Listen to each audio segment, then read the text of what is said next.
Hello and welcome.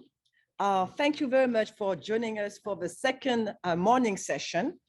My dear colleague, Joe Campana, is going to be the one presenting this fabulous panel.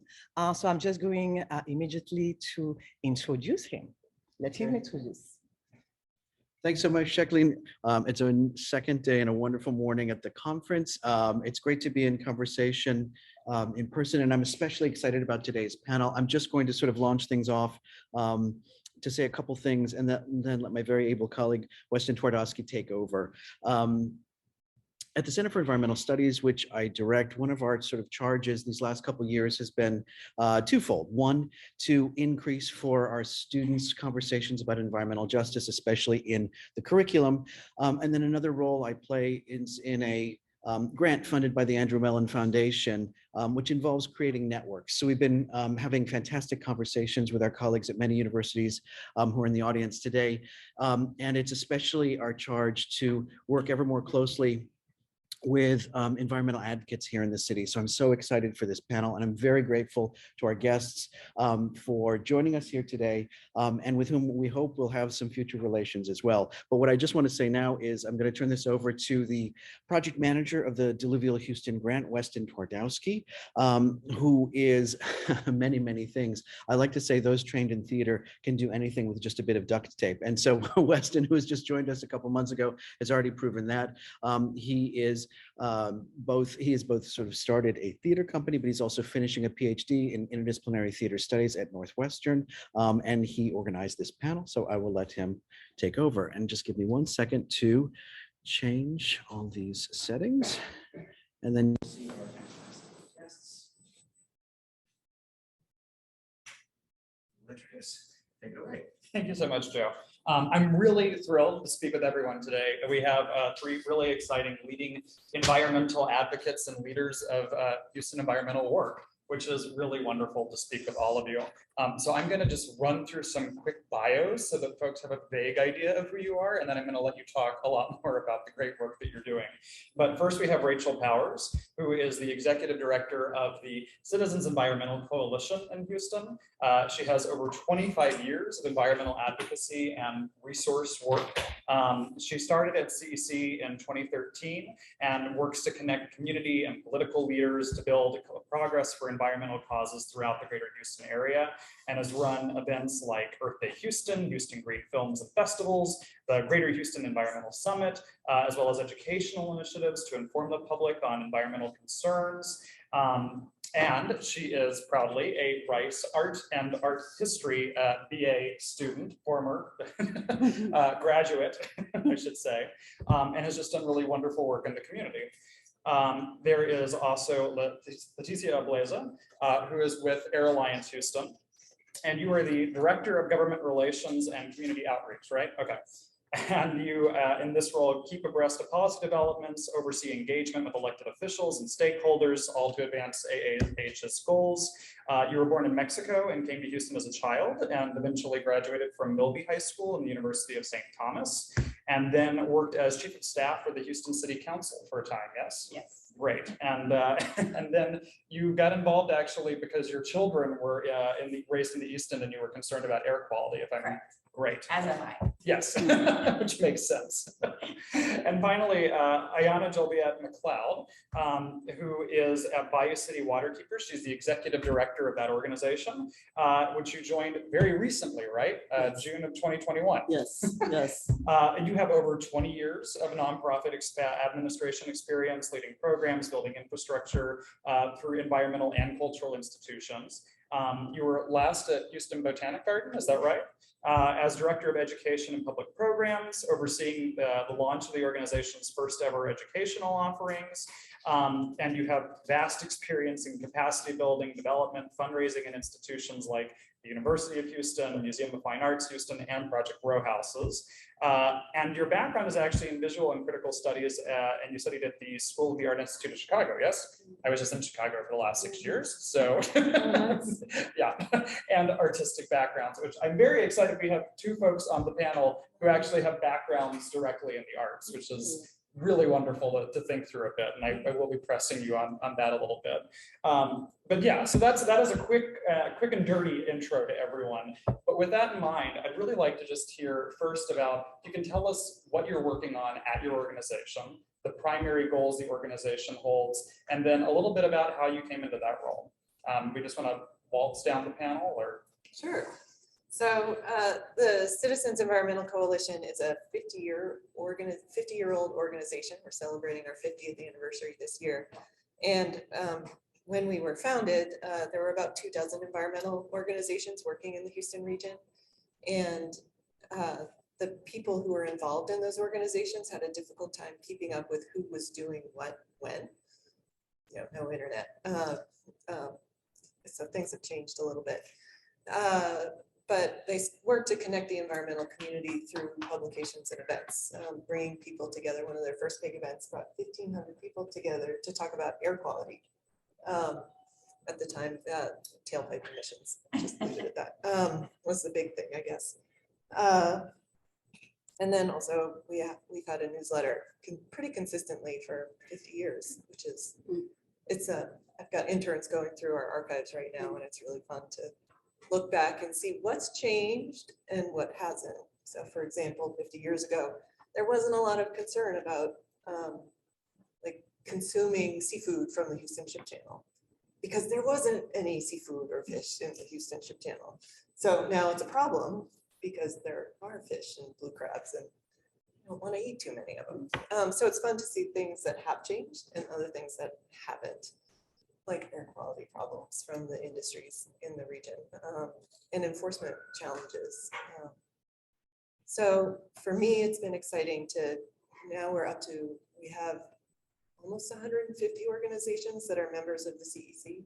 So keeping those communities, those organizations connected with each other, and then also trying to promote cross-pollination and then let the broader community know what's happening and know how to get involved and be inspired to do so. So that's what we try and do with Earth Day, with our Green Films program, and just trying to connect the great people in the community with each other so they can work together instead of in silos. So, yeah. I'm Leticia Plaza, and I'm with Air Alliance Houston, as Weston mentioned, and I'm very honored, by the way, to be here today with amazing colleagues that are also in the fight for environmental justice and a lot of the issues that we all strive for. Air Alliance Houston is a nonprofit environmental group and prides itself on a lot of the research and advocacy that we do that's community driven. We believe that where you live should not dictate that your health outcome. And so I am originally from Mexico. I originally came to this country when I was about 6 or 7. My parents were labor and farm workers in California, and then soon after moved to Houston. We settled into the East End, and I attended DD Middle School and Milby High School. And so I always say that because Milby High School is in very close proximity to the Ship Channel. And back in the early 90s, there was this huge explosion. Nobody knew what it was, what was going on, but it was always this, and by the way, that was the ExxonMobil huge explosion that happened.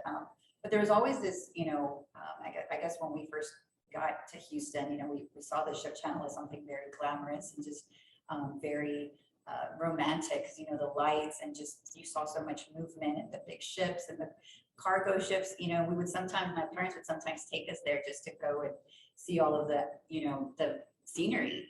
But quickly, as I got older, more importantly when I had children, I started realizing a lot of the environmental health effects that my children were experiencing. My son was having some upper respiratory issues that I started noticing that when we would go to Mexico, where I'm from, pretty much all of his symptoms would disappear, and then we would come back to where we live and they would just come back up again. And his pediatrician would say, well, environmental concerns are something that asthma patients typically have to be aware of. So my background actually is international finance and economics. I left my job to pursue this work. When I first started with the organization, there was approximately 4 of us. And there was really not a whole lot of engagement with elected officials. Since I had worked inside city government in the past, I knew a little bit my way around on how to maneuver some of the politics that involves with other organizations. So I quickly, made my rounds and started introducing myself to council members and then also to our state reps. Although the organization does not get involved with, obviously, campaigns, I myself, do participate in a lot of campaigns for candidates that I feel passionate about that are looking at our work as something that they could possibly help us with. Because at the end of the day, we could have the best research, the best maps, the best everything, but if we're not putting that in front of people who can create real change, it ultimately means nothing. It is needed and it's important, obviously, to, for evidence-based and information when we do go up to public hearings or we go up to the state to provide public testimony. Those are the things that I feel that organization has done a great job of just, not just scientific research, but also the community that drives a lot of our work. Because without them, without engaging community, I feel that we wouldn't be able to leverage a lot of the things that we're trying to push forward to better their health outcomes out in the region. So yes, that's kind of where, the government relations director role morphed into. I was originally community outreach when I started for the organization, and I just feel that the two go hand in hand. A lot of times when we do go to our elected officials to, ask them or request that they, help us with a certain bill or help us initiate writing some of the legislation that's needed when it comes to like above ground storage tanks, to prevent other ITC fires that we saw a couple of years ago, or also regulating, making sure that the port is initiating more electrification, when they're replacing their old dirty diesel equipment.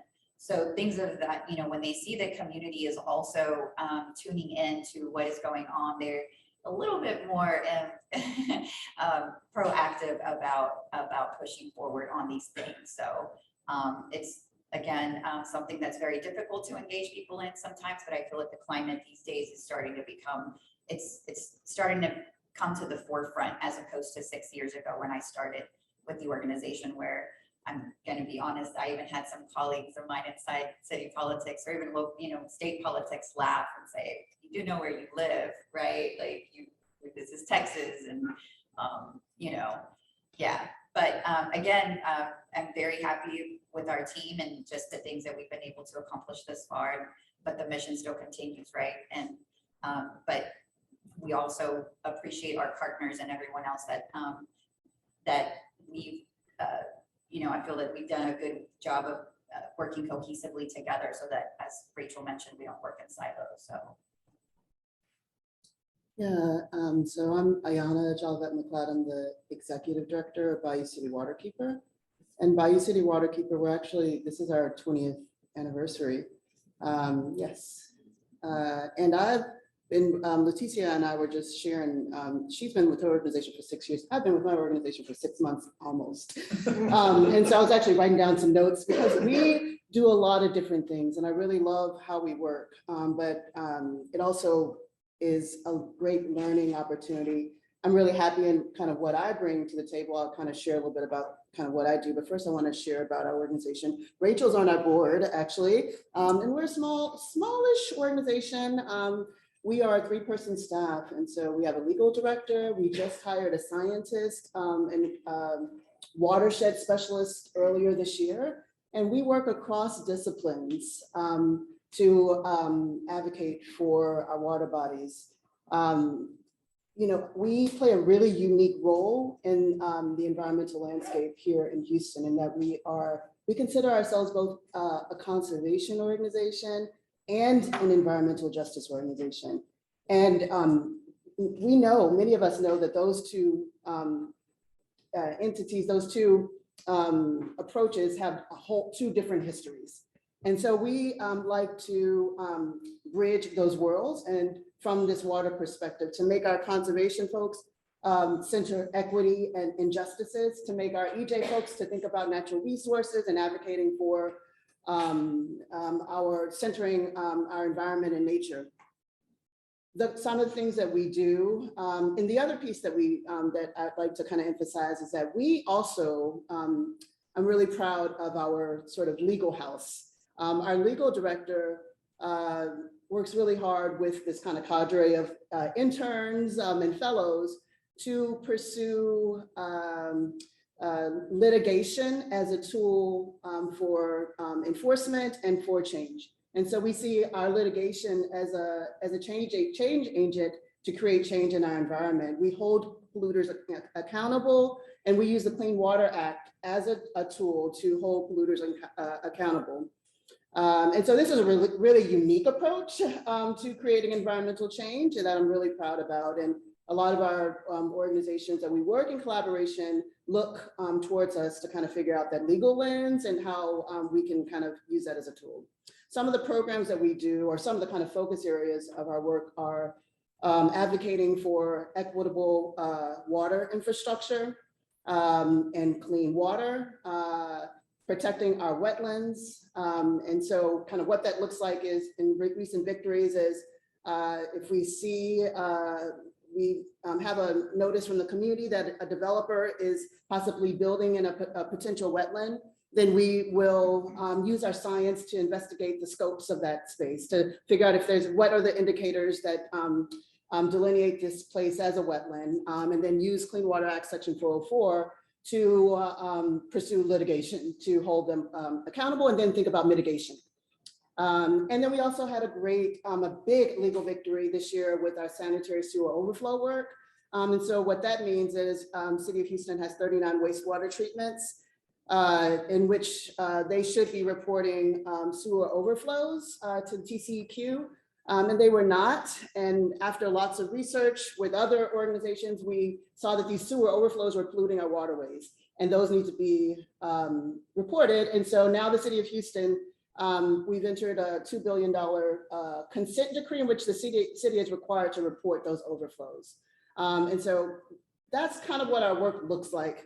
For me, I'm a native Houstonian. I grew up on different parts throughout Southeast and Southwest Houston, and I have a love of just nature. I think that, you know, the way that we look at Houston is such a unique place in that we're both rural and urban, and that we forget sort of like the vastness of ecological diversity that we have, because we go to Galveston Bay, we we see water near us, and we see all this sort of aquatic habitat that is supported through our kind of ecological diversity. And I just love just our green space that we have. I have a background in arts, and I'm really interested in arts folks like ourselves. Not Leticia, but you know, I'm really interested. I can appreciate art. But I will say I'm interested in how artists are entering environmental work. I think it's interesting to see like a lot of artists are shifting to do environmental work. And I'm also interested in the different access points in which many of us can enter environmental justice work. That it is not this sort of linear, many folks are coming at it from all these points of entry, from different disciplines, and it just makes it really interesting. So.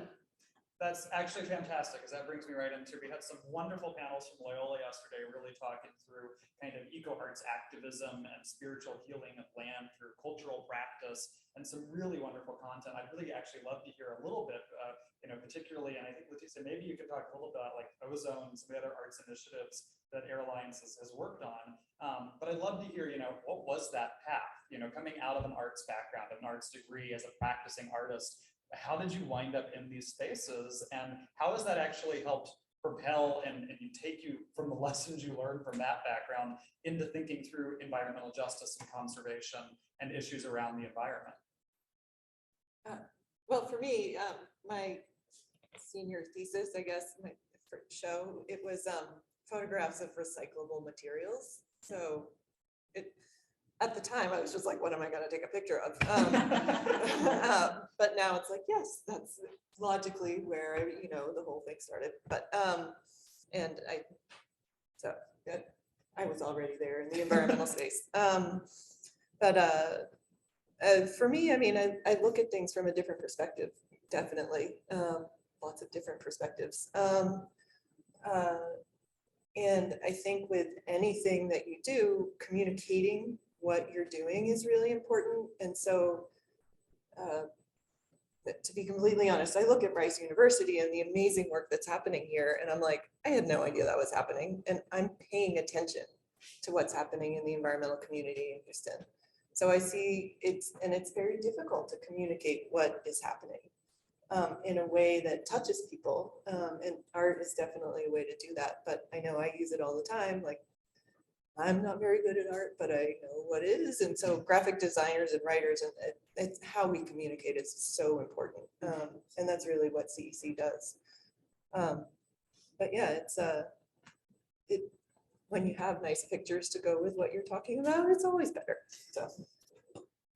Well, we did have the Ozone Theater that we had, whenever I had started with the organization, was currently intact. And that was something that we went into school, it wasn't myself, but we did go into schools, mainly elementary schools, to talk to students about pest polluters. And it was a whole theater type of setup where kids got to interact with the person giving the information and just helping them understand, what this means and what ozone is and how that plays a role with not just our lives, but our ecosystems and, the foods that we eat, the cars that we drive, and how that's all interconnected.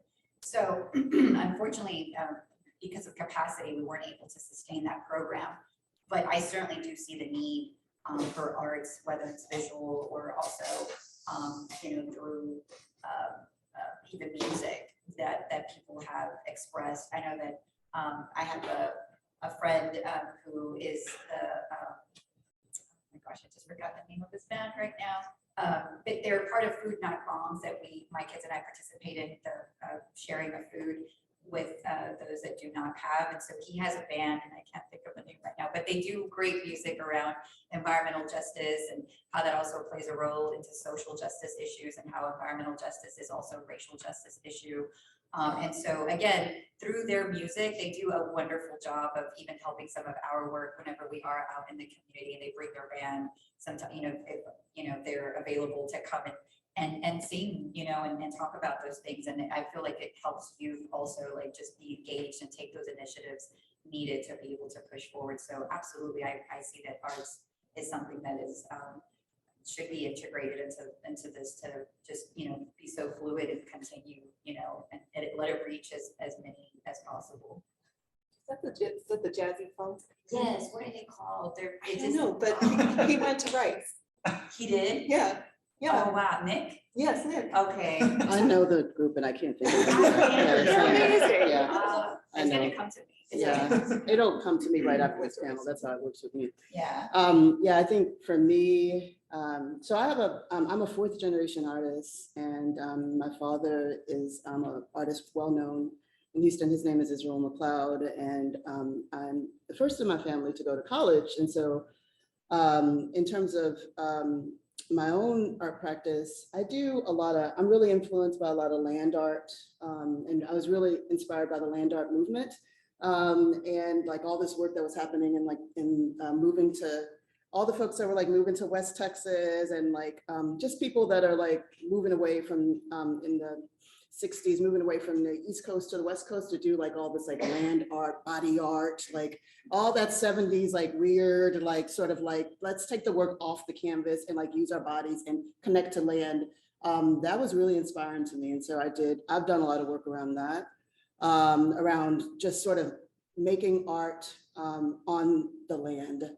I also recognize that I'm also just inspired by indigenous sort of non-Western ways of making art on land. And so that's my I would say that I'm equally inspired by both of them. And so I've done like these residencies throughout the Americas, went to Mexico and to Michoacan to have a residency and did land drawing on the earth. And it was really inspired. Actually, before that, I went to Haiti and I did land drawing, and I was inspired by Veves from Haiti, in which you do drawings, and it's just an African diasporic history of using flour to draw on the land. And that's a lot of the work I did, and I did that in different places. I also love rangolis in India, where you do drawing on land with different materials. And so I'm interested in land art, landscape architecture. I love Mayalin and just like all things like around sort of land and space. And I just echo what Rachel is saying about moving that work to where I'm at now. So I hold on to like me being an artist first, because this is how I see the world and this is how I like affect change. In terms of like how I see our work and water advocacy, my vision is to really understand that the role of imagination in movement building, to understand that there's power in centering creativity and how we communicate and how we see things. And to basically say, maybe systemically how we've been doing things does not work. And so maybe this is an opportunity in this moment in history and time to center bold thinking and imagination. And I think that goes back to my art roots. That's fantastic. That takes me right next to you keep like teeing up everything I'm We talked before, no one knows. I wanted to ask a little bit about actually coalitional building and kind of movement building, to use your phrase, and that you hinted at the collaborative nature that Bayou City really has built out with different groups that are coming to you, specifically for legal advice, and Air Alliance, Citizens Environmental Coalition. There's a trend here to the work being very coalitionally based. I remember a beautiful story you told about meeting with, I think, a politician and having people constantly walk in every 5 minutes at the cafe you happen to be at, but just that important of network creation and what are strategies to do that, to work with other organizations, to see those commonalities, to work towards common goals and build those strategies to affect change at a large scale. Right. Okay. Well, I feel that one of the things that I try to do best is I try to always find common denominators in the work that we're doing. I don't see, environmental justice, and the communities that we serve, also interlock with food insecurities, with access to healthcare, immigration, just all of those things combine, and so I myself, as I mentioned, I'm an immigrant, so I, was already a part of other organizations that I personally would volunteer. But, we started realizing that a lot of the work that I was doing was also the work that they were also trying to do, to achieve. And so, at the very beginning, when I started with the organization, I had volunteered for like Mi Familia Vota, and they do an excellent job of engaging community and the Hispanic community in general, because it's been tough, for them to be able to trust, and then, not to get all political, but just, there's certain administrations that come into power and they instill fear, and fear is the best way to be able to control certain groups of people. And so whenever we were, doing our outreach, for instance, in Pasadena, and we were, going out into communities, doing our health surveys as it pertained to environmental concerns, community did not want to speak to us. But when they saw that we were with Mi Familia Vota, they trust them, they've been in the community. And so again, very quickly, I started realizing we need coalitions, and we need to be able to, not just because they're not involved specifically with environmental justice issues, they are in the community and community trusts what they're doing. So we need to piggyback on what their work is also consistent of. So for instance, we had a town, I'll give you another really quick example, is we had a town hall meeting last week with, so Air Alliance Houston is also a part of HPCC, which is the Healthy Ports Community Coalition. And so we do a lot of work around portside communities. I myself, if you can believe, I just recently found, I know I'm close to the port, but I was doing a GPS and through GPS, I'm about like 2.9 miles away. Well, my coworker, Corey Williams, was like, Leticia, you've been saying 3 miles, but you're actually a little closer if you do direct, shot from the port to where you live. And it's actually less than 2 miles. And so, that to me was very alarming, even more than I already was, just because of the reports and the health reports that have came out in the past about childhood leukemias and, living, 2 miles or less near the port actually increases children 50 times more likely to have leukemias, certain types of leukemias. So, even I just thought to myself, this is something that is certainly eye-opening even for me, that I've been in this space for quite some time now. So having said that, we've been engaging the port for quite some time. We were having this town hall meeting, and I thought, what is the best way to get port directors and our port commissioners to really understand that, what we're asking for is not just Air Alliance Houston, but the community. So I spoke to Children at Risk, who do an excellent job of engaging parents and communities. And I explained to them, the report that had actually came out. Actually, that report is a little less than 10 years old, but it's still relevant, because the port hasn't really moved on a whole lot of things as it pertains to, pollution and a lot of the other toxins. So when I spoke to them, they said, listen, we've got about 70,000 followers. We'll be more than happy to help you blast the event, which they did. And so we were very pleasantly surprised on last Thursday's town hall meeting that we had 73 participants on that call, in that virtual town hall meeting, where port directors were very much surprised. And now they were somewhat engaging. Now they're literally texting, calling, wanting to meet with us more so, and really wanting to hone in on how can we work cohesively.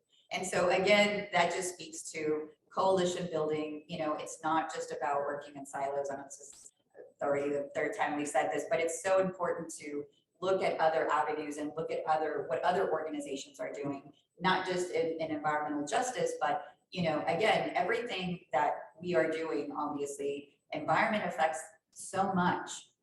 So I cannot speak enough about that it's just uber important to be able to engage others that could possibly have some sort of interlocking interests as well. So again, it was a very successful event. I'm still kind of just even in awe myself, because in the past we've had probably the max participants we've had were maybe in the 40s. We'd like to obviously go further for our next town hall meeting to hopefully double that.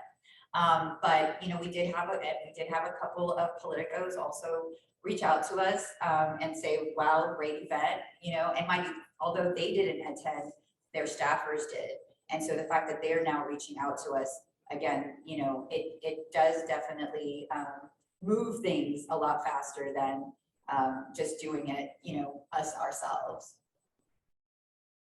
So I don't know if anyone wants to. Sure, I can speak, yeah. Yeah, we don't do as much front-facing work, but congratulations. I think that I was kind of writing notes for us.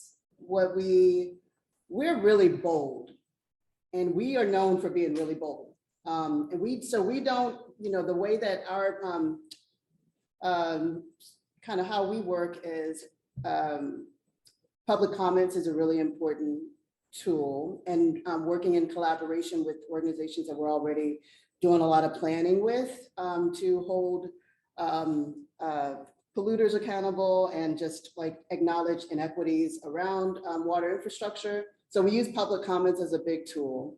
You guys are also part of, excuse me, a part of SEER. We're a member of SEER, we're a founding member of SEER, and SEER is the Coalition for Yes. Environment, Equity, and Resilience. Yes, I know this, but thank you, Rachel. Yeah, and so we do a lot of sort of like advocacy work behind the scenes, and we're part of a lot of working groups. So we have a group that we're part of, Rachel, and we're also part of the Conservation Flood Mitigation Group that does a lot of work around, advocacy around the flood, after the flood bond has happened, and sort of like centering nature-based solutions or green infrastructure, whatever you want to call it. We also are kind of keeping an eye on the Harris Thrives planning that's happening in the county to center flood equity and how we respond to flood recovery to make sure that is equitable. So, and we were part of, in terms of the planning, we were part of the Climate Action Plan and Resilient Houston Plan. We are sort of at the table in a lot of this sort of work that you don't see publicly. And we are working in coalition and in solidarity with other organizations to do that work. What Leticia was saying about this importance of like this intersectional lens or this kind of cross-disciplinary lens, we work with the Home Coalition to understand that a healthy environment is also very deeply related to inequities in our homes, in the built environment. And so looking at this kind of across, beyond the environment and looking at it from a much more integrative approach. Going back to what I was saying about the kind of bold aspect, we work in solidarity with other organizations, and I feel that we are leading the fight. And so if we see polluters, then we will call them out and say, we see you polluting. And then this is the litigation, this is the legal aspect that we will use to mobilize resources to move things forward. But the way that we do that is in solidarity with others, to say that here's a public comment letter or just a public letter, and it's signed by all these organizations. Recently, we're moving forward around a wetland that we went to, and I saw that with John Jacob, our advisory council member and well-known scientist and our legal director, and we saw all this development in a wetland, and we looked at some maps that showed us that this was a wetland. We saw the indicators that this was a wetland. And so now we issued a letter to the developer to say that we know that you are building in a wetland and that we will hold you accountable. And then we shared that with all our county representatives and a lot of government leaders. And this is an example of how we kind of do this work. And we also communicate with our partners to say, how will you work with us to enforce this action or to pursue litigation and to hold these people accountable? Yeah, and in the past, like for instance, if it's Bayou City Waterkeeper that's going up to the city to give public comments on some of the litigation, we obviously show up together to, again, in solidarity that we're supporting them. Although, we are air quality advocacy, they are water. And so, but we all interconnectedly support one another that way. And so anytime there's a call to action that Bayou City asks for us to sign on and vice versa, we all, support each other in that way. We have community that also resides in some of the issues that they, are obviously advocating for. So we put a call out for them to also participate in those things. So again, it's so important for us to be able to work that way. And I don't see any organization being able to survive without doing exactly this. Yeah. And I do want to also say, we acknowledge the inequities of resources in our larger sort of environmental ecosystem. And so the way that we work with grassroots organizations, and we also are looking at frontline communities and acknowledging racial disparities, class disparities, and what that equals in terms of capacity limits with a smaller organization. And so we work with organizations like the Northeast Action Collective, the West Street Recovery, and to figure out solutions with them. And so that's also really important for our communities with the wetland, protecting our wetlands. An example of how we work in concert with community members is if they put a call out to say that someone's developing, we see this happening, we have a wetland watch program. And so we use education to educate them on supporting them on how they can fight for their community and fight for their wetland and protect it. So I'm such a fan of the work that you guys do, and they're really kind of changing the conversation. I'm gonna talk about some specific coalitions that have been formed that have, I feel, really changed the conversation in Houston. One is the One Breath Partnership, which Air Alliance is part of, and then the other one is SEER, which you mentioned. Yep. Right. So I'll start with the One Breath Partnership. It's brought, and I'm not going to know all the partners, but Air Alliance Houston is the keystone in that project. But it also brought in national organizations like Environmental Defense Fund. So there were a lot of different strengths that were there. But the first hire this new partnership created, this coalition, was Matthew Trousseau, who was a formerly a reporter for the Houston Chronicle and covered the environmental beat. And he, funding from all of these organizations and hearing the stories and the perspectives of all of these organizations, put together a team that reaches out directly to the media. I think that's one of the primary audiences of that group. And what we saw, they had really just started getting up and running when was it Harvey came? And what was interesting is you think Harvey, you think water everywhere, pollution everywhere. But the stories that were being covered in local, state, national, and international media often covered air quality problems because the water affected the industrial complex along the ship channel that then resulted in air quality emissions. And so it's really changed the conversation because by working together, they have experts in a lot of different areas. I mean, Environmental Defense Fund didn't have the same on the ground community relationships as Airlines Houston, didn't have people. Airlines had these individual people that were being directly impacted by what was happening. And Environmental Defense Fund didn't have that, but they could talk about science at a really high level. And so you saw media coverage, and then you saw politicians and decision makers and policymakers, health professionals, the medical center, all of a sudden realizing that there was this issue. And it just elevated the conversation in a way that hadn't been possible before. And it was really great that you guys went into schools and taught kids about ozone, but Yeah. the systemic change has been, and it's that coalition that made that happen. Absolutely. And I think you're absolutely correct. I mean, EDF, Environmental Defense Fund, has been an integral part also in some of the conversations with the court. When we do go to public speaking with court commissioners, they do an excellent job of just, doling out the science and the, how many metric tons are being, put out into the air and what that means health-wise, where, we can come in and then, also One Breath comes in and talks about those stories and is able to push the op-eds and also, interviews with the editorial board, for instance, for them to write, and explain to community and those that are in this region about what exactly is going on at the port. So it's definitely been, useful on every single account.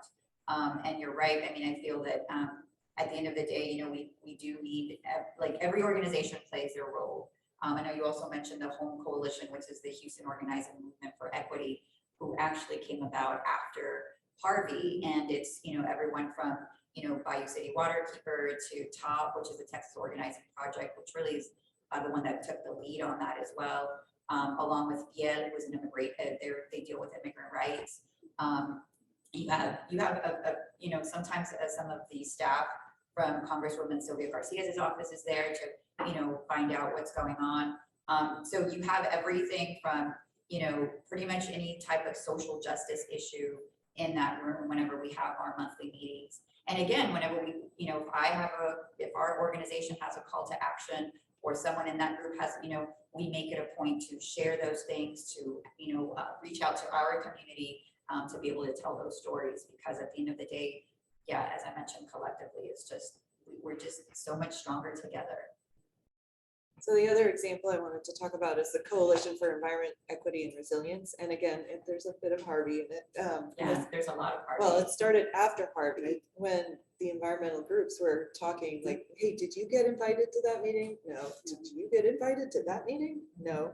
Nobody from the environmental community was being invited to any of the recovery discussions. Right.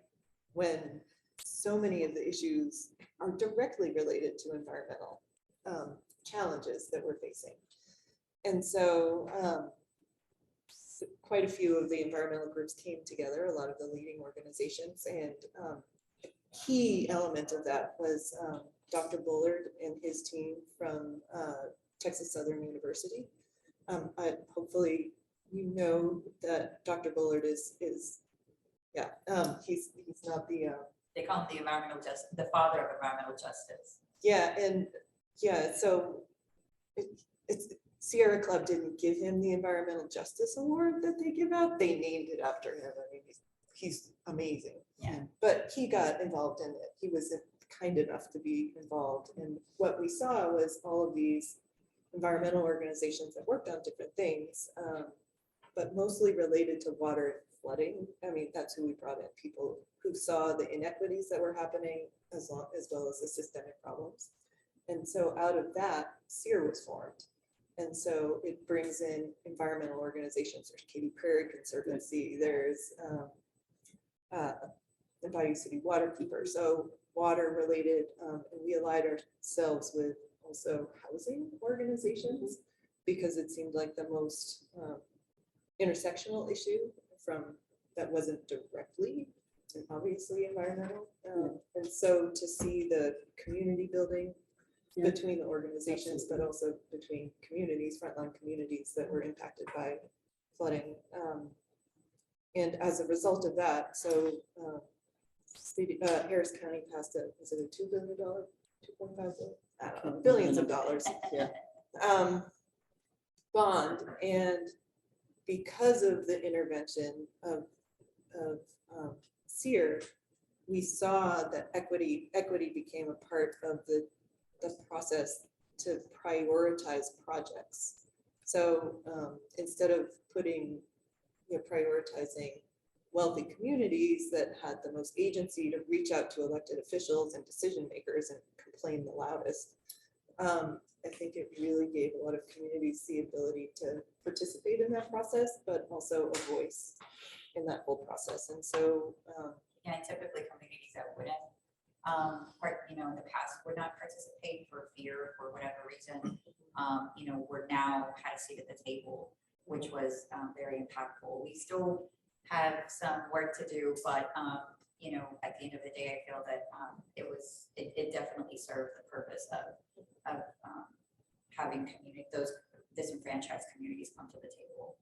So, and it is extraordinary. Again, this organization that's really brand new is getting international recognition and really making a difference and changing the conversation. And hopefully it will help our region's ability to respond to flooding, but also to address inequities, historic inequities and ongoing inequities in Houston.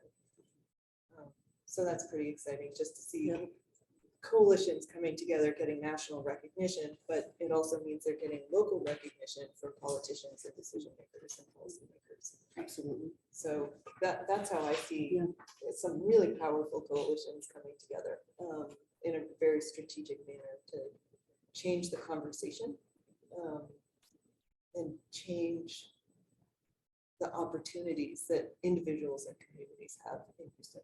So I hope that trajectory continues. But yeah, it takes a lot of working together, bringing different expertise together, different passions, different approaches to common issues. Great. One thing I'd really love to hear about, either from an organizational standpoint or an individual one, is just what are you really, what is a pressing concern that your organization or you personally have? A little, more narrow than say air quality, but what is something that you really want to focus on or that you're working on right now that you're passionate to tell us about and to bring to our attention and say this is a site that needs attention that's not getting it in this moment?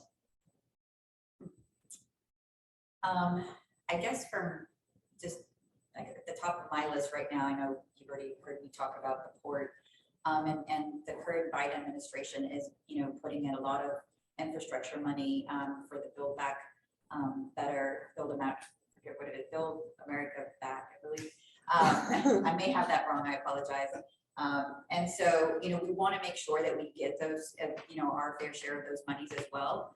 Biden has spoken on the fact that, given the issues that are happening in the West Coast, certainly can happen here as well, but also recognizing that the ports need to upgrade and kind of sort of get with what's coming down the pike with renewable energy, electrification, and reducing emissions.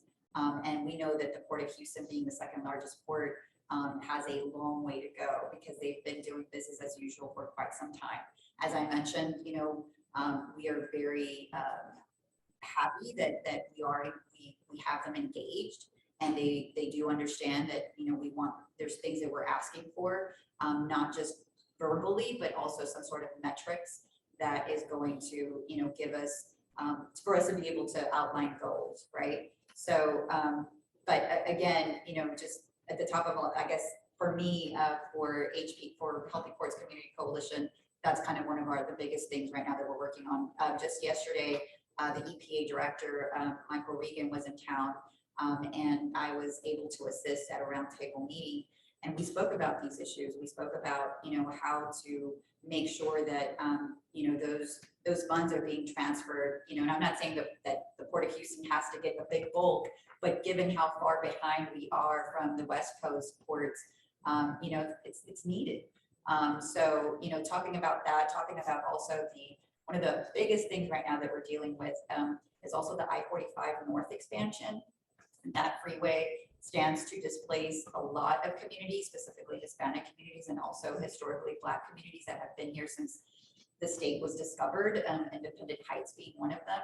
I know that they've struck some deal. TxDOT has managed to harass, and I will use that word because that's what they've been doing, communities into, you know, kind of placating to some of the stuff that they've been promising. And so, you know, we're very afraid right now the way TxDOT has been moving forward, although the Federal Highway Administration has asked them to put this on pause. They're still outreaching to community and making it seem as if this project is going to happen. They lied publicly and said that Mayor Sylvester Turner was also in line with the project, which is not true. The mayor has came out opposed to the project the way that it's currently drawn. And this is why and he publicly said, this is why community does not trust TxDOT. So we are, you know, asking community right now that is in the path of this corridor to, you know, when the Federal Highway Administration does decide to come, they have been meeting with us via Zoom, and they had postponed their trip because of COVID, but we are expecting them to come down and interview community probably at the beginning of the year, hopefully after the holidays. So that's something that is very top at our list right now, just organization wise. And then one other one, I'll give it the third one, and that's it, because we have so many things, but concrete batch plants, as the city continues to grow and development continues to be on the rise. Everybody wants to move to Houston, apparently. Concrete batch plants are popping up, you know, in neighborhoods where they should not reside. They're near schools, they're near playgrounds, or near places of worship. And so, you know, the pollutants that these plants emit, you know, are cancer-causing pollutants. And so you'll find them typically, you know, east, southeast, maybe even, you know, north of the port as well.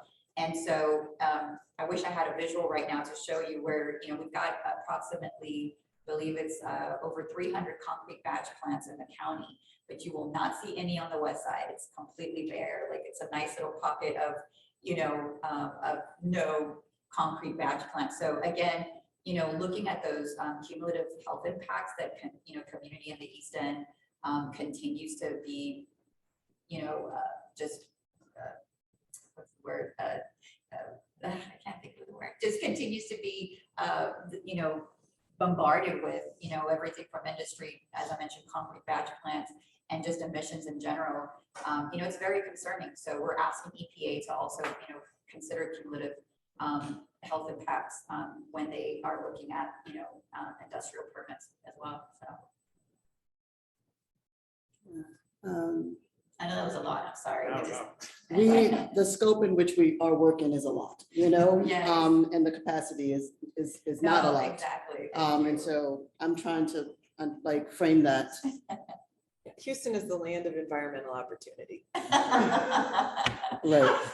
Well, you know, even, you know, I have, for instance, today, you know, we hosted a bike ride, and there were students that were like, and I completely understand, you know, where we live, but, you know, a lot of them were like, well, my dad works, you know, in the petrochem industry, and, you know, that's what puts food on their table, you know, and so at the same time, you know, we have to be very sensitive to those things. And understand that, I don't know if in my lifetime, we will ever get rid of oil and gas industry, but what I always say is that what we're trying to do is, for them to adhere to current regulations and possibly put in even newer ones to make sure that, we're not being poisoned out here. Because what good does it do that your dad is being able to provide, but where he works is actually killing him, right? Sooner than expected.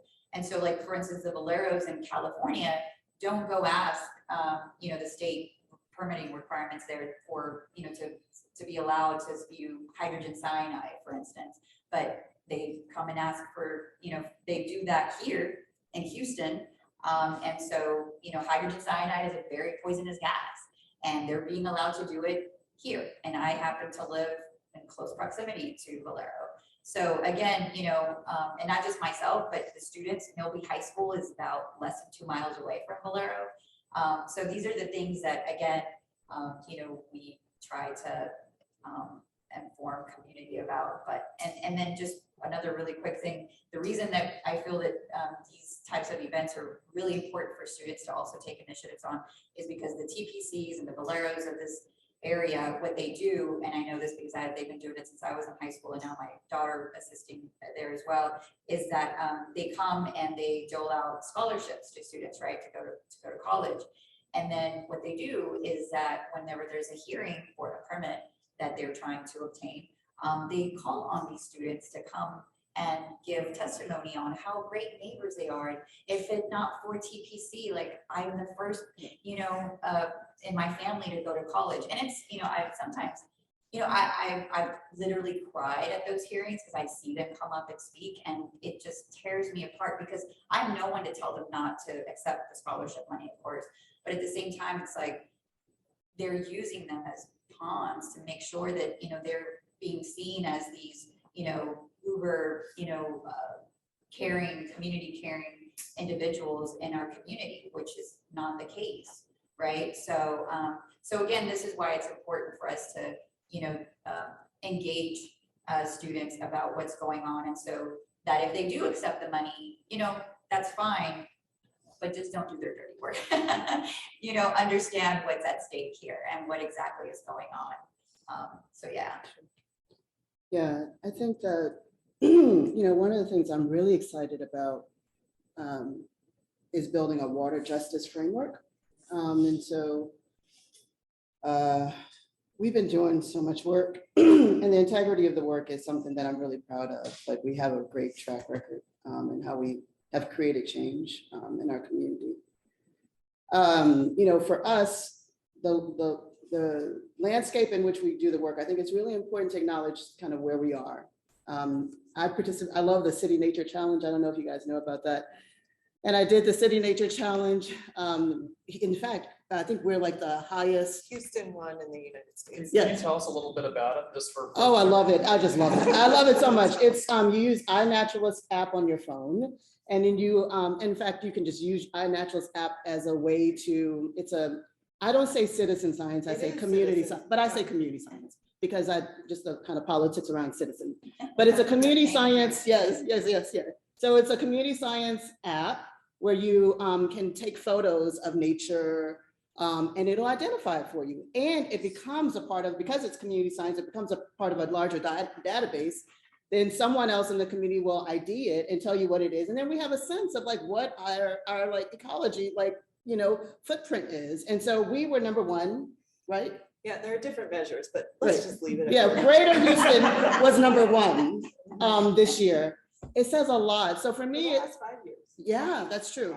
So it's a reminder. We always talk about cultural diversity. That is important. I would like for us to also say that we have the highest ecological diversity in the country. So what does that mean for us to talk about this? We also, environmental justice came out of TSU and Dr. Bullard, we're the home of this. Of course, a lot was happening in Louisiana and Cancer Alley and all that too. And we have the highest concentration of petrochemical companies too. So it's important to say all these things in like one sentence, to acknowledge that, and that. the irony of us having so much ecological diversity, and the other pieces that we're call ourselves Bayou City. We're founded around the bayous and the waterways, and our aquatic habitat. Our waterways support so much aquatic habitat. We're one of the best places to go birding because of the aquatic habitat that our birds can Fly through. Thank you. So for me, what I'm most excited is to build this framework. There's a lot of work around environmental justice and inequities, and there's a lot of work around conservation. I'd like to embrace the and. It is very, very challenging. It is very challenging. And we are really excited. We want to continue, this work around seeing the importance of wetlands in our community. After Harvey, we are now talking about wetlands. We understand that we have natural infrastructure that can protect us against flooding. So we have to fight and advocate for our wetlands. And so that's sort of the conservation lens. We also acknowledge the inequities of flood recovery that happens in our city, and the deep inequities that happen through flood insurance. And so through FEMA, and just the systems in which we have worked are no longer, we need to question those systems.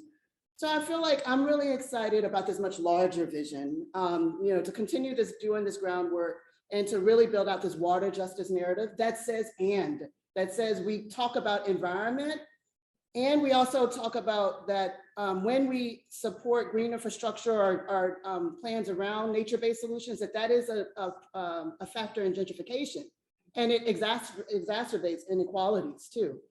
So how can we talk about both of those, and how can we pivot to rethink how we protect our community and fight for green infrastructure and nature-based solutions, and acknowledge the inequities of current infrastructure, systemic inequities in terms of frontline communities, and look at this through multiple lenses, health inequities, and folks that are still recovering from Harvey. So I think that the kind of final piece is I also am really excited about people just seeing redefining water infrastructure. We're talking a lot about infrastructure these days. How can we advocate for funds for water infrastructure and equitable water infrastructure? How do we even think about that there's kind of nature-based solutions that support, help us with flood mitigation, and think about those things as infrastructure.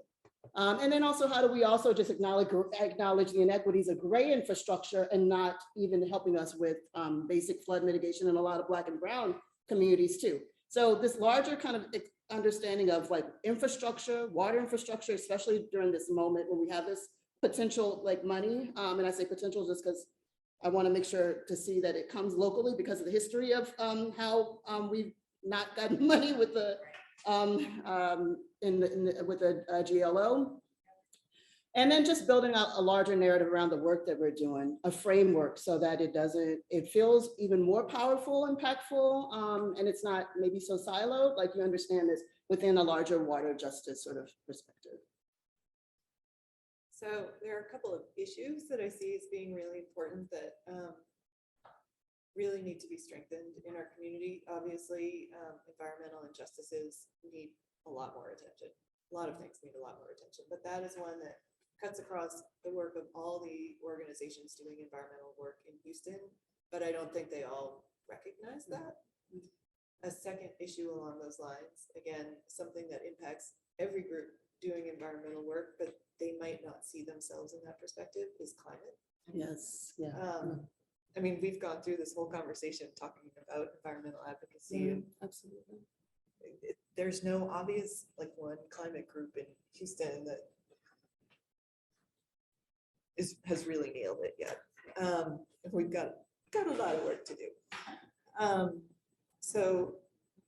But more important than that, or the thing that I see that is the easiest way to get people involved, well, not easy, that's the wrong word, is getting people to be civically engaged.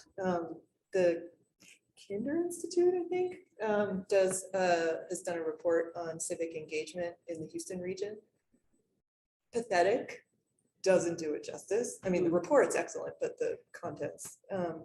And so I have interns. I love working with interns. They bring in new perspectives. I learn so much from them. They're energizing. They don't vote. And I'm just like, you can't come to work tomorrow if you don't vote. Or if you can't vote, because we have a lot of immigrants in Houston and they can't all vote. I'm like, you need to go nag a friend to vote because they can do that. But get engaged, support political candidates, reach out to elected officials. But I always say that voting isn't even enough, because to me, it's like, because I'll have friends or colleagues that I voted, great, but you need to get, in my opinion, you need to get more engaged in terms of, support that candidate that you did vote for by campaigning and, block walking, phone banking, because that's really the only way that you're going to be able to enact real change. Voting is great, but like you said, there are groups of people that unfortunately cannot, and we have to pick up where they can, so yeah, sorry. there's still opportunities. But Yeah, absolutely. so climate, giving voice to communities that have not been adequately represented, and then being civically engaged, whether it's voting, campaigning, running for office. Sorry. I'm so proud of you. So, I ran once, by the way, and I did not make it, which I always say was a blessing in disguise. I ran for city council, and people are, my community, I should say, are always like, "What are you going to run?" I'm like, "Well, I'm Mexican. I'm always running," and I make a joke about it. But I just, I don't know if I would ever make a good politician. I would probably. But in the meantime, you can influence people. Right. Yes. I'd rather be on this side, I say, because I could see myself getting into trouble. Not, legally, but I could see myself, because some of the things that are said on the floor about, like, I'm like, oh my God, I would lose. Yeah. I don't think you guys would. I would turn into a completely different person, I think. Just, anyway, that's a completely different conversation. Your point about engagement kind of brilliantly takes me into the last question that I have, and then I promise I will open it up to other folks to get a word in. So please be ready with all of your wonderful questions momentarily. But we are very blessed as teachers to have really remarkable students. And I think they both impassion us, but also that's from their passion and their excitement and energy specifically towards these issues. And so I think I'd be doing an injustice if I didn't ask, what advice do you have for them? For our students who are engaged in these topics, who want to learn more, who want to become active in these spaces, what are things they should be doing or can be doing to start mobilizing themselves, but also pairing up with organizations and learning more about these topics, maybe even working with your organizations, but what are routes that you would recommend for them to get involved?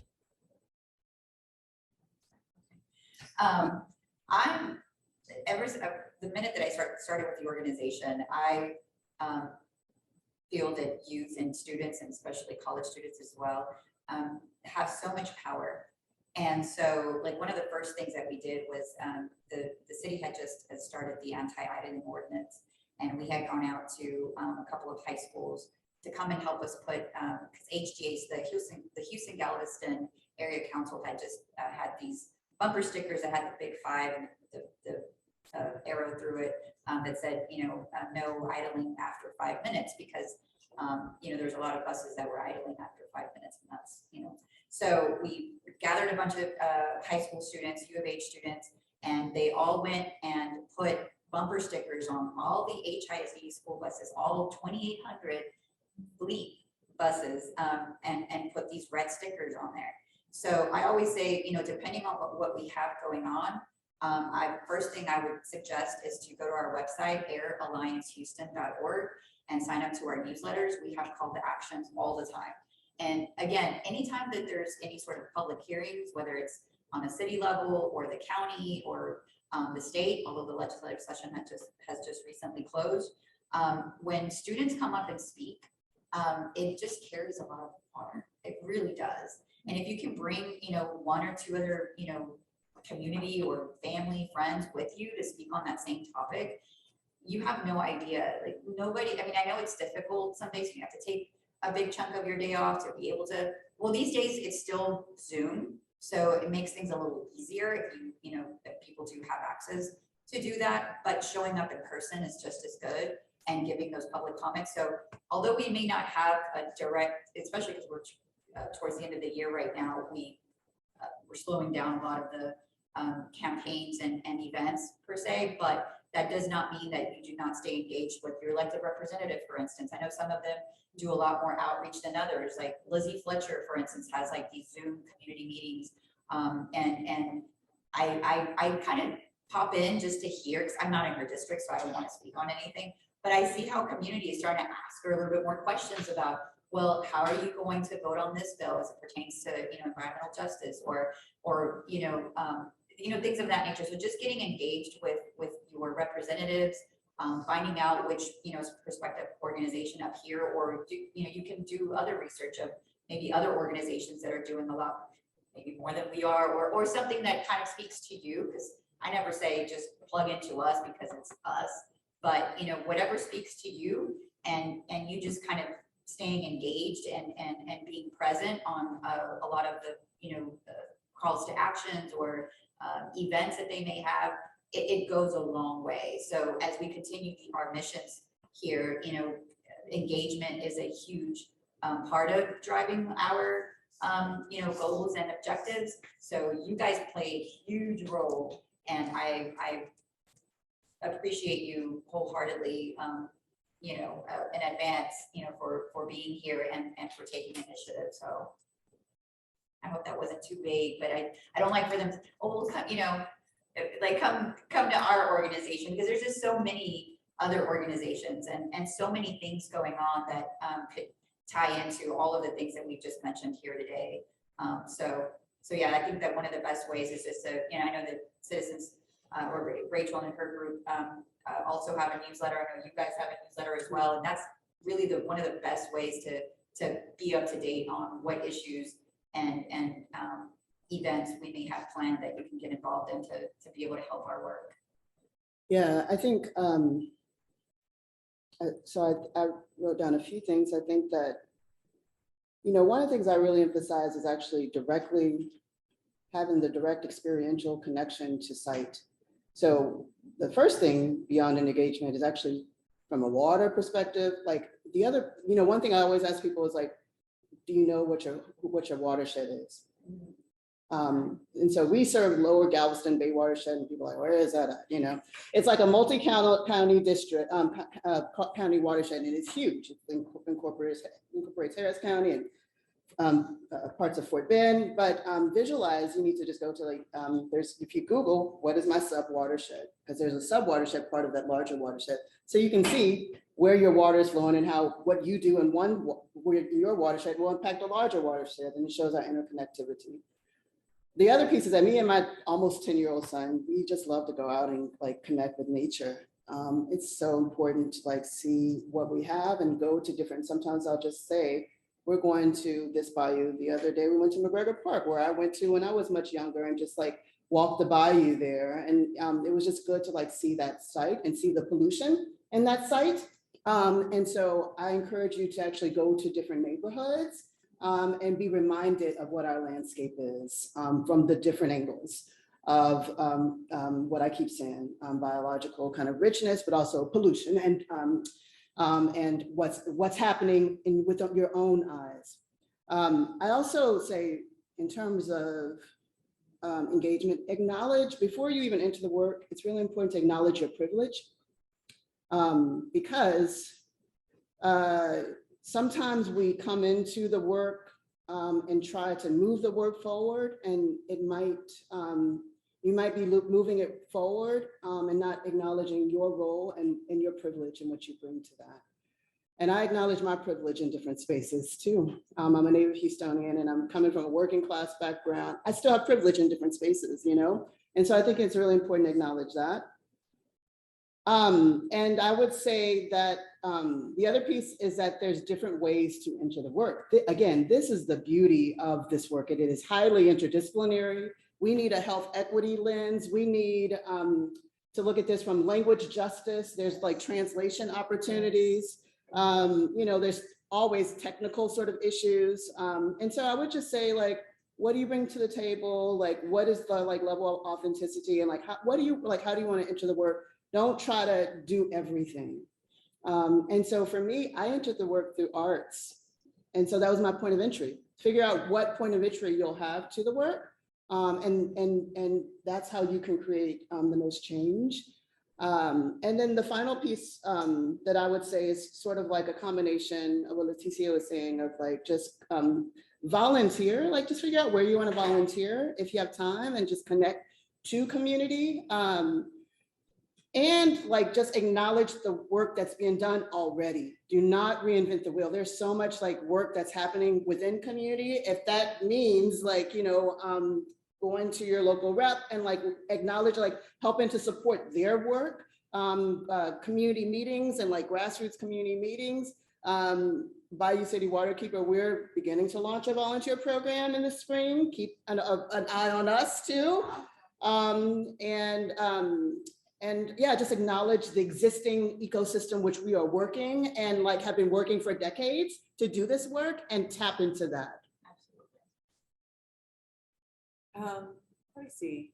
So I adore working with interns. It really is. You always say that. Yeah.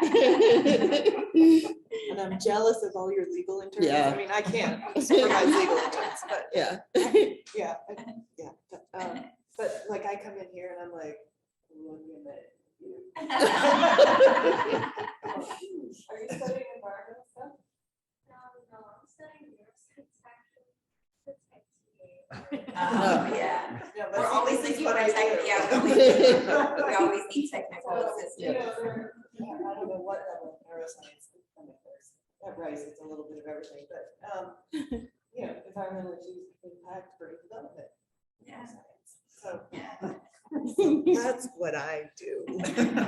Is anybody studying anything has a role to play and things to contribute. Yeah. Reach out to the director. I definitely, I'm building, so.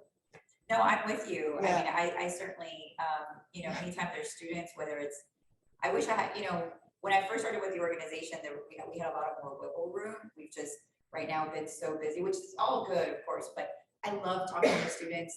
There's currently 4 students that I'm engaging with right now that, you know, we meet on a monthly basis that are from Rice, by the way. And so they, you know, they're very much engaged. We also have an air quality advocate committee that are plugged into what we do.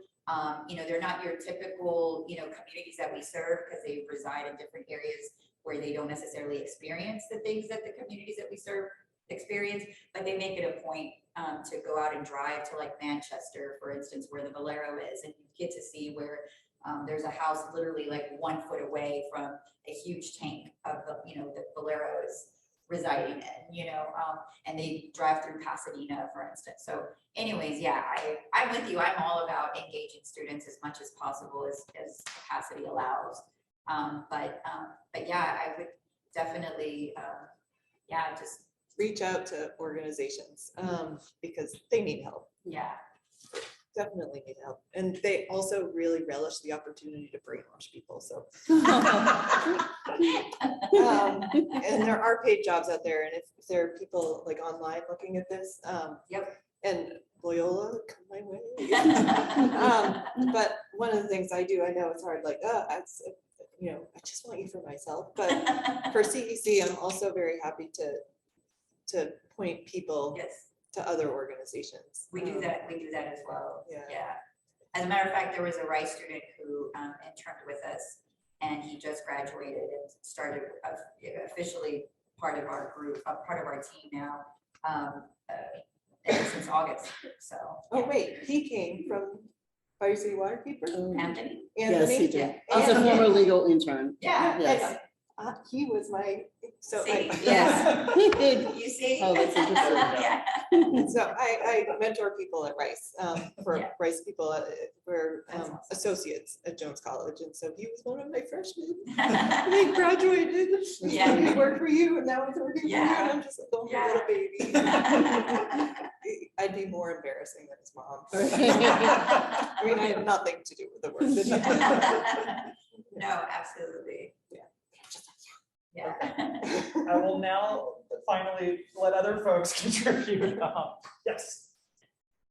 Okay, so the scopes in which you are working on so vast, so I absolutely want to thank you for all these initiatives. So the question that I have for the three of you, I am wondering, what are the major roadblocks that you've experienced in making elected officials, for example, or policymakers accountable?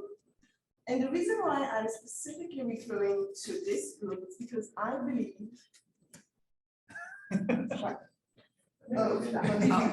Oh, so we can see you on that Zoom. Oh, okay. Oh, I'm sorry. Sorry for the scenario. So, yeah, so I was wondering, what are the major roadblocks that you experience in making those officials accountable? And the reason why I'm specifically referring to them is it seems to me that it's the conversation between communities, citizens, and elected officials that is broken. And we see that at the global level, for example, with the COP21 in Paris, the COP26 in Glasgow, there's no conversation. There is a pattern of really, entangled conversation. So I'm wondering if you could kind of summarize, so to speak, the roadblocks that you found, that you experienced with those people. Well, I can speak to here mainly to our region and the state of Texas, right? Since we are heavily relied upon a lot of the industry that's wreaking havoc, typically what happens is those grassroots candidates do not have the capacity financially, right, to keep up with those that are being funded by industry. So money plays a huge role, right? And then of course the lobbyists as well. I mean, lobbyists, I can't really call myself a lobbyist because we do work for a nonprofit, but I've had other organizations ask me, like, how are you able to get 3 representatives in a town hall meeting? And I'm like, we'll never tell. nothing illegal, of course, but I'm saying, right, exactly. And as I mentioned before, I always find common denominators. And so I find groups of people that they're plugged into, and I try to, get them involved with what we're doing so that they see that, hey, these people vote, so I better show up to their meeting because they're going to hold me accountable. So those groups that typically are active are the ones that I seek, even though, again, in some way, shape, or form, we're probably going to see our issues are going to connect. And so when I'm trying to engage an elected official that wouldn't typically be engaged with what we're doing, that's how I see, the path to doing that. Now, the other way, as I mentioned before, me personally, I am very well, I would like to think, very well engaged in campaigns. So for instance, if there's someone that I know that is a grassroots candidate, is out there supporting, not just the issues that we're advocating for, but just community issues in general, I will pick up the torch and I will participate in their campaigns personally, not the organization. And I've been doing that even before I started with the organization. So I've developed those relationships with some of the state reps, again, on a personal level, so that now that I work for the organization, it makes it a lot easier for me to be able to call them and ask, hey, listen, there's a bill, we need your support. But again, we need more of those, right? There's only one of me. And I always say, I wish I could clone myself. I'm cloning my kids, by the way. They're very engaged and they love to phone bank, by the way.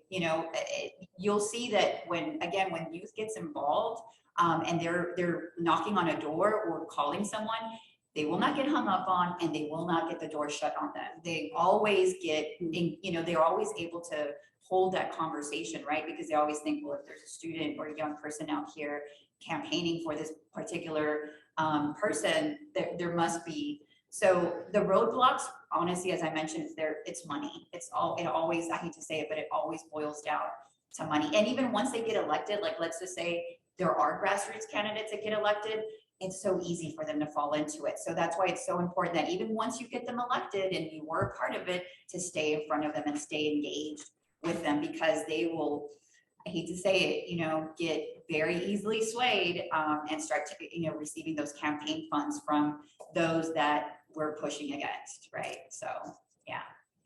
my short answer on that. But I can certainly give you some more info later. Yeah, absolutely. Oh, Rachel, do you want to? I mean, I'll do kind of two perspectives. One is just the environmental community historically in Houston has been relatively non-confrontational. Because if you don't play nice, then you get kicked out. And so I think there's been a lot of civility in the environmental conversations in Houston over time. And I think that's a challenge. I mean, it's definitely one way to work. The work that Bayou City Waterkeeper does, the legal pursuit, is really rare. Like I said, we're an alliance of over 130 organizations, and there's 60 more that we work. I have a list of 60 more that we just haven't gotten around to bringing on, but very few of them do legal work because it's confrontational. Right. And so. And I've been there, by the way, when that you guys have gone up to the city and, you know, you have city legal like challenging even the people that go up there to speak. And so you have to be very well versed sometimes. And we lean on, you know, our partners to be able to do that because it is very intimidating. And that's another thing that I feel that us collectively can also do probably a better job of, you know, maybe hosting workshops to have people feel a little bit more confident about public speaking, because there's a lot of times where people, you know, either, you know, there is a language barrier. And so luckily yo hablo español, soy de Mexico, so les trato de decir su idioma. But I mean, at the same time, you know, they feel that they don't have a voice because they don't speak the language. So that's where I can definitely help out quite a bit to let them know, look, I'm also an immigrant. I get your fear, but at the same time, you know, just understand that you do not speak up, they're going to assume that you're okay with whatever's going on out here. So at these hearings, you know, again, that's where we try to mobilize and go door knocking and get community to come out and speak, because it will, you know, resonate a lot with, you know, with those that have power. Yeah, I mean, I think for us, we're, you know, I keep saying we're so small. We're actually, would you call us small, Rachel? Well, you're bigger than we are. Yeah. That's what I'm saying. But I think I mean like organizationally, because you guys cover so much ground. We cover a lot of ground. Capacity wise, we're small, and so I'm always sort of like, how do I do all the work? You know, we're a 3-person staff. I feel like the challenges around. I'm really looking forward to. We're working on building a policy framework within our organization. We do policy work, but we want to better communicate that we're here and we do this work to the community.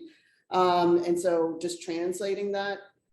One piece that we've been thinking about, and I'd like to just acknowledge this within our work, and I'm not sure of what this looks like long term, especially considering our limited capacity, is how we factor in how our work influences federal policy. And actually before, not federal, more so, we're actually part of this Justice 40 Accelerator program. And so we're really happy to be around the table for that. But more so from a state perspective, that's what I meant. Because we don't, and so what I want to kind of better do is be clear on how our advocacy influences policy and what that looks like on a city level, on a county level, and on a state level. And to be able to sort of just have the framework internally for ourselves and translate that to our community, so that our representatives and just community leaders know that we are here, this is what we do, and this is how we work, because we do so much. We've gotten some, recently, I'm actually working on this. Folks are asking us, if we have water infrastructure money, how do we spend it? Like, just to be a resource and saying, here's some recommendations, and doing this in collaboration with other organizations, because they're already doing this work too. So I think that is some things that we're sort of thinking about for this coming. Am I allowed to say Republicans? We can't. You cannot say that. I mean, well, there's certain parties that go against a lot of what we do. So, City of Houston and Harris County have been, you know, countywide and citywide elections are typically won by Democrats in Houston, and they tend to be friendlier to environmental issues and equity issues. But unfortunately, the state rules on a lot of these things. So for instance, like concrete batch plants, since we have no zoning in the city, although the mayor is against it, by the way, there was a concrete batch plant that was gonna pop literally in the backyard of the mayor, like it was gonna be a couple of blocks away, and he didn't even know about it, but it had already been approved by the state. So the city has like no jurisdiction, unfortunately. We're trying to see if rules or ways that we could do that, but yeah. So I mean, just we run a film festival and we do short local environmental films. And one of the films that we showed last year was about 2 minutes long. And it was the head of the director of the Texas Commission on Environmental Quality. And he's up there saying, yeah, it's really important to protect people's health and their lives and their livelihoods. And people are like, why are you putting that in the film festival? Isn't that obvious? And I'm like, no, this is amazing that he's saying this because he's never said this before. Right. Like, really? Yeah. Like it was, I mean, I was like, oh, One Breath Partnership filmed it. I was just so excited. I was like, oh my gosh, amazing. So can we just say the Texas Commission on Environmental Quality is a roadblock? Yes, Yeah, huge absolutely. roadblock. They are appointed by elected officials, Right, by the state. by the state, And they act as if. who just redistricted. Right, yeah, that's a whole other issue that we did get involved with, by the way, because it does impact the communities that we serve and the way that they're being represented. But yeah, no, I mean, definitely, I mean, they act as an industry or their client. And I'll also say the Texas Water Development Board, just for, the fact that we should have gotten all that Harvey money that we did not get. That was the GLO. Oh, GLO. I know this. Yes, the GLO. And that's a big roadblock. It's so painful that we had Harvey and our county suffered so much and our region suffered so much. And that we did not get that money because of whatever metrics that they were using. So, yeah. I'm so sorry. I think we are at time. Oh, sorry. We So talked way too if much. no, not at all. This is fantastic. If you have other questions, please, if our panelists can stick around for a bit, you're Yeah, more than welcome to absolutely. come to the lunch that we're having. Please grab them, speak with them, and join me in thanking them for a really wonderful conversation.